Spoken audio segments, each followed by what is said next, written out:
ഇത് കലികാലമാ. ഇവിടെ നീതി ദുഷ്ടന്മാർക്കൊപ്പമാ. ദൈവവും അങ്ങനെ തന്നെ. അതുകൊണ്ട് വേണ്ട സമയത്ത് വേണ്ടത് ചെയ്യണം. അല്ലാതെ കരഞ്ഞ് ചങ്ക് പൊട്ടിച്ചിട്ടൊന്നും ഒരു പ്രയോജനവുമില്ല.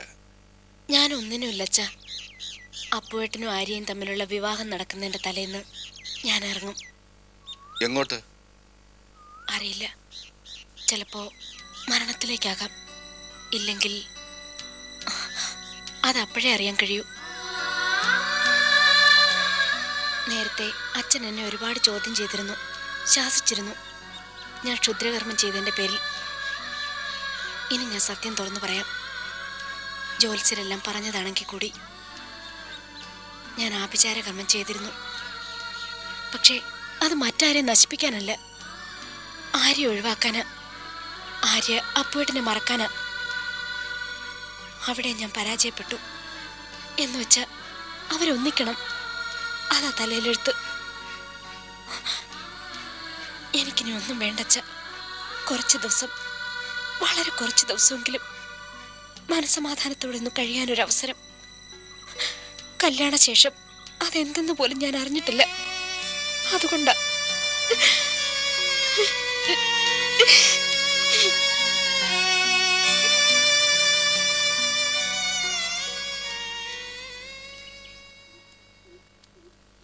കുഞ്ഞു മനസ്സിൽ ഇത്തരം വിഷം കുത്തിവെക്കുന്നത് ആരാണോ എന്തോ. ആരായാലും അത് അമ്മൂനെ വല്ലാതെ സ്വാധീനിച്ചിരിക്കുന്നു. ആ സ്വാധീനം ഊർമിളയോടുള്ള വെറുപ്പായിട്ട് വളരുമോ എന്നാ എൻ്റെ സംശയം. ഇത്തരം സാഹചര്യങ്ങളിൽ ശിക്ഷയേക്കാൾ നല്ലത് ഉപദേശമാണ്. അമ്മുമോളെ സാവകാശം കാര്യങ്ങൾ പറഞ്ഞ് മനസ്സിലാക്കുക. താൻ അമ്മൂനെ തല്ലുമ്പോഴും ശാസിക്കുമ്പോഴും അവളിൽ ബലപ്പെടുന്ന വിശ്വാസം എന്താണെന്നോ, ഊർമിള പ്രസവിക്കുമ്പോൾ താൻ അവളെ വെറുക്കുമെന്ന്, തൻ്റെ സ്നേഹം അവൾക്ക് നഷ്ടപ്പെടുമെന്നാ. ഊർമിള ഇതുവരെ ഒന്നും അറിഞ്ഞിട്ടില്ല. അവളുടെ വയറ്റിൽ വളരുന്ന കുഞ്ഞിൻ്റെ അച്ഛൻ ഞാനാണെന്നങ്ങാനും അമ്മ പറഞ്ഞാൽ എനിക്കത് ചിന്തിക്കാൻ പോലും പറ്റുന്നില്ല. അതൊന്നുമല്ല ഇപ്പോൾ ചിന്തിക്കേണ്ടത്. ഡൈവോഴ്സ് കോടതിയിലെടുക്കുന്ന ഡേറ്റ് എടുത്തു വരിക. കുഞ്ഞിൻ്റെ പേരിൽ ഒരു വിലപേശലുണ്ടായ കുഞ്ഞ് നമുക്കൊപ്പം നിന്നില്ലെങ്കിൽ അതൊരു തീരാ ദുഃഖമാവും. ജീവൻ പോകുന്ന വേദന. അച്ഛൻ തന്നെ വെറുക്കുകയാണെന്ന് അവൾക്ക് തോന്നുകയും അമ്മ വന്നവളെ വിളിക്കുകയും ചെയ്താൽ അവൾ എങ്ങോട്ട് പോകും? അമ്മയുടെ ഒപ്പമോ അതോ തൻ്റെ ഒപ്പമോ? അതിനുള്ള അവസരം നമ്മളായിട്ട് കൊടുക്കരുത്. ആ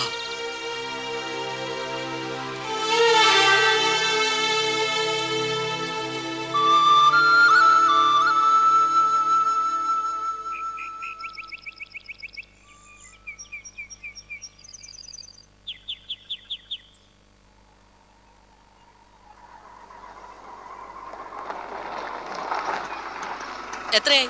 15. ഇതാ.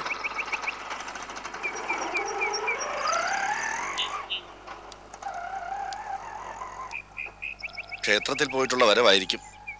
ആ, അതെന്താ പ്രത്യേകിച്ച് ചോദിക്കുന്നേ? കണ്ടാൽ അറിയില്ലേ? അറിയാം. പക്ഷെ അറിയാത്തതൊന്നുണ്ട്. മനസാക്ഷിയില്ലാതെ, മനസ്സിലൊരല്പം പോലും ദയയും സഹാനുഭൂതിയും ഇല്ലാതെ അമ്പലത്തിൽ പോയി ഇന്ന് കൈകൂപ്പി തൊഴുകയും യാചിക്കുകയും ചെയ്തിട്ട് ആർക്കെന്താ പ്രയോജനം? ഒരു പ്രയോജനവും വേണ്ട. എനിക്കിഷ്ടമുള്ളിടത്ത് ഞാൻ പോവും. ഇഷ്ടം പോലൊക്കെ ചെയ്യും. അതിന് ചോദ്യം ചെയ്തുകൊണ്ട് പള്ളിക്കൽ ആരുടെ ശബ്ദം ഉയരണ്ട. ഒന്ന് നിന്നേ. സാരോപദേശം കഴിഞ്ഞില്ലേ? ഇല്ല. ചിലതിന് കൂടി നീ മറുപടി തരണം. വ്യക്തമായ മറുപടി. ഇന്നലെ വരെ ഈ വീട്ടിൽ ഒരു കീരിയും പാമ്പും ഉണ്ടായിരുന്നു. ഇന്ന് അവരൊന്നാകാൻ തീരുമാനിച്ചിരിക്കുന്നു. പക്ഷെ അതിൻ്റെ കാരണം വ്യക്തമല്ല. അച്ഛൻ ജീവിച്ചിരിക്കെ സ്വന്തം മകന്റെ രണ്ടാം കെട്ട് അച്ഛൻ അറിയാതെ അങ്ങ് തീരുമാനിച്ചു കളഞ്ഞു അല്ലേ? ഓ, അതാണോ കാര്യം? അറിയണ്ടവരോടൊക്കെ ഞാൻ എല്ലാം പറഞ്ഞിട്ടുണ്ട്. നിങ്ങളോട് പറയാതിരുന്നതേ മനഃപൂർവ്വ. പറഞ്ഞിട്ട് എന്തിനാ? ഇടയിൽ നിന്ന് കുളം കലക്കാന്നല്ലാതെ അനന്തരവൾക്കെതിരായി നിങ്ങൾ ഒന്നും ചെയ്യില്ലല്ലോ. അനന്തരവൾക്കെതിരെ എന്നല്ല, ചെയ്യുന്നത് തെറ്റാണെങ്കിൽ ആ ബോധ്യമുണ്ടെങ്കിൽ ഞാൻ ആർക്കെതിരെയും ഒന്നും ചെയ്യില്ല. കയറി വന്ന അന്ന് മുതൽ ഒരു പാവം പെണ്ണിനെ ഇട്ട് ചക്രശ്വാസം വലിപ്പിക്കുക. അതിൻ്റെ കൂടെ അതിനെ ഇനി തെരുവിലേക്ക് ഇറക്കി വിടാൻ പോകുന്നു. അവൾ എങ്ങനെ ജീവിക്കുമെന്നോ ആർക്കൊപ്പം ജീവിക്കുമെന്നോ ഒരു ചിന്തയുമില്ലാതെ. തെരുവിൽ തെണ്ടി നടക്കുന്ന ഒരുപാട് കൊടിച്ചു പട്ടികൾ ഉണ്ടാവുമല്ലോ. യജമാനന്മാരില്ലാത്ത തെരുവ് നായ്ക്കള്. അവരെങ്ങനെ ജീവിക്കുന്നോ അതുപോലെ അവളും അങ്ങ് ജീവിച്ചു പോയിക്കൊള്ളൂ. പത്മം, പരിശുദ്ധമായ ഒരു സ്ഥലത്ത് പോയി വന്നിട്ട് ദൈവദോഷം പറയരുത്. പറയും, എപ്പോഴും എവിടെ വെച്ചും പറയും. ദേ, അമ്പലത്തിൽ പോയി അർച്ചന കഴിച്ചതും അവൾക്ക് വേണ്ടി മാത്രമാ, അവിടെ സർവനാശത്തിന് വേണ്ടി. അവള് പാലിൽ ഭസ്മം കലക്കുന്നതിനും ജോത്സ്യന്റെ വീട്ടിൽ പോകുന്നതിനും ഞാൻ ദൃക്സാക്ഷിയാ. അവളെ തൊണ്ടി സഹിതം പിടിച്ച സ്ഥിതിക്ക് ഇനി വെച്ചേക്കില്ല ഞാൻ. ആര്യ അപ്പുമായിട്ടുള്ള വിവാഹം അതിന്റെ ശിക്ഷയാ. എത്രയും പെട്ടെന്ന് ഏതെങ്കിലും നല്ല ശുഭമുഹൂർത്തത്തിൽ തന്നെ ആ ചടങ്ങ് നടക്കും. ദേ, വരികയാണെങ്കിൽ മകന്റെയും മരുമകളുടെയും തലയെ തൊട്ട് അനുഗ്രഹിക്കാം. നല്ലൊരു സദ്യ ഉണ്ണാം. എന്താ? ഏതായാലും നടത്താൻ തീരുമാനിച്ച ചടങ്ങ് ഇനി മാറ്റിവെക്കില്ല.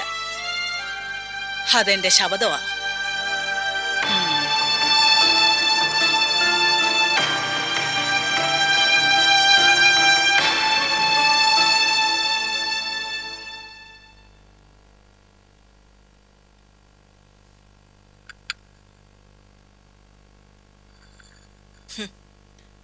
അവസാനം എന്റെ മോൾ എന്നെ തിരിച്ചറിഞ്ഞു വക്കീലെ.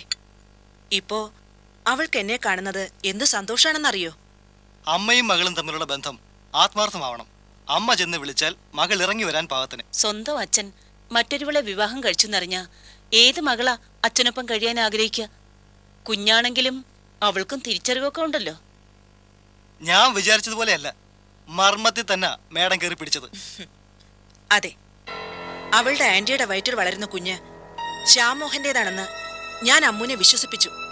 അതുപോലെ ആന്റി പ്രസവിച്ചു കഴിഞ്ഞ അവളോടുള്ള ശ്യാമോഹന്റെ സ്നേഹം കുറയുമെന്നും. ഇത്രയൊക്കെ പോരെ ഒരു മകൾ അവളുടെ ഡാഡിയെ വെറുക്കാൻ? സാധ്യതയുണ്ട്, എങ്കിലും അതങ്ങ് ഉറപ്പിക്കണ്ട. കുഞ്ഞിന്റെ മനസ്സ് എപ്പോഴും എങ്ങോട്ട് വേണമെങ്കിലും ചാച്ചാടാം.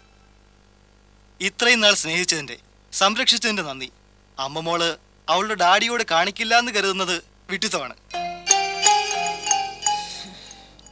കോടതിയിൽ ഉടനെയെങ്ങും കേസെടുക്കില്ലല്ലോ. അതിനിടയിൽ മമ്മിയും മോളുമായുള്ള കൂടിക്കാഴ്ച ഇനിയും ഉണ്ടാവും.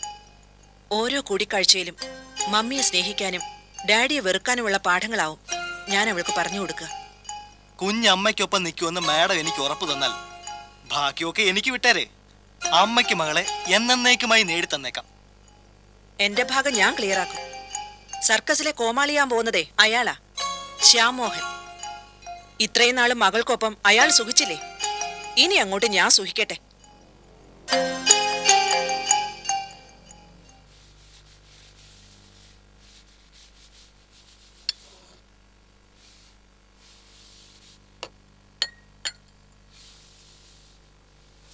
എന്താ അമ്മമ്മോളുടെ മനസ്സ് കയറിയിരിക്കുന്നതെന്ന് അറിയില്ല. മുമ്പ് ഒരു ദിവസം പോലും എന്നോട് പിണങ്ങിയിരിക്കാത്ത കുട്ടിയാ. ഇപ്പൊ എന്നെ കാണുന്നത് തന്നെ ദേഷ്യ. ദേഷ്യം ഉണ്ടാക്കിയത് ആരാ? താൻ തന്നെയാ. അത് മാഷ് പറഞ്ഞ നേരാ. ഇത്രയും കാലത്തിനിടയ്ക്ക് അച്ഛന്റെ കയ്യിൽ നിന്ന് തല്ല് കിട്ടിയിട്ടുണ്ടോ അവൾക്ക്? നിന്റെ മുഖം ഒന്ന് കറുത്താൽ തന്നെ അവൾക്ക് സങ്കടാ. എങ്ങനെയാ തല്ലായിരിക്കുന്ന അമ്മേ? ആരെങ്കിലും എന്തെങ്കിലുമൊക്കെ പറയുന്നത് കേട്ട് എന്നെ ചോദ്യം ചെയ്യാൻ വന്നാ? ആ ചോദ്യം ചെയ്യൽ ഇനി കൂടി വരികയുള്ളൂ ശ്യാം. ഊർമിളയ്ക്കൊരു കുഞ്ഞ് ജനിച്ചാൽ പ്രത്യേകിച്ചും അമ്മുമോൾ ആ കുട്ടിയെ വെറുക്കും. നമ്മളതിനെ മടിയിലിരുത്തി ലാളിച്ചാൽ നമ്മളെ. ചിലപ്പോ പ്രസവത്തോടെ ഊർമിളയെ മറ്റെവിടെയെങ്കിലും മാറ്റേണ്ടിയും വന്നേക്കാം. മാറ്റുകയോ? എങ്ങോട്ട്? അതറിയില്ല. നടക്കാൻ പോകുന്ന കാര്യം ഞാൻ പറഞ്ഞതേ ഉള്ളൂ. ഊർമിളയും കുഞ്ഞുമാണോ അതോ അമ്മുമോളാണോ നമുക്ക് വലുത്? അത് അമ്മുമോള് തന്നെയല്ലേ. അപ്പോൾ അവള് വാശി പിടിച്ചാൽ നമുക്ക് വഴങ്ങിക്കൊടുക്കുകയേ മാർഗമുള്ളൂ. അത്തരമൊരു സിറ്റുവേഷൻ ഉണ്ടാകാതിരിക്കാൻ നമ്മൾ തയ്യാറെടുത്തേ മതിയാവൂ. കാര്യങ്ങൾ ഇത്രയൊക്കെ ആയ സ്ഥിതിക്ക് ഒരു കൈക്കുഞ്ഞുമായി ഊർമിള എവിടേക്കെങ്കിലും പറഞ്ഞു വിടാൻ മനസ്സ് വരുന്നില്ല.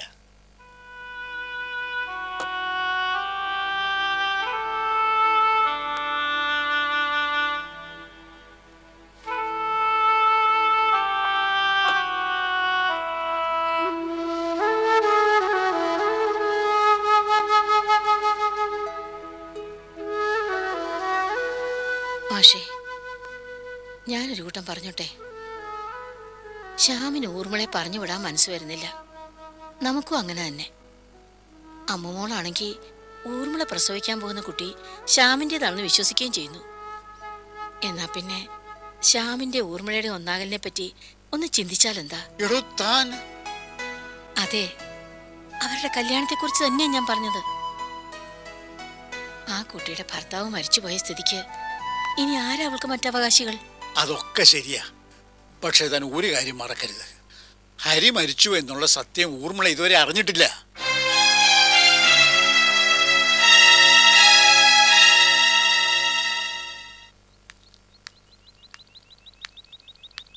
ആര്യ,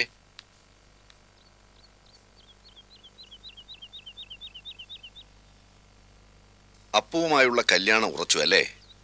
അത് അപ്പുവിന്റെ അച്ഛൻ ഇതുവരെ അറിഞ്ഞില്ലായിരുന്നോ? ഞാൻ കരുതി ആരെങ്കിലും പറഞ്ഞിട്ടുണ്ടാവുന്നു.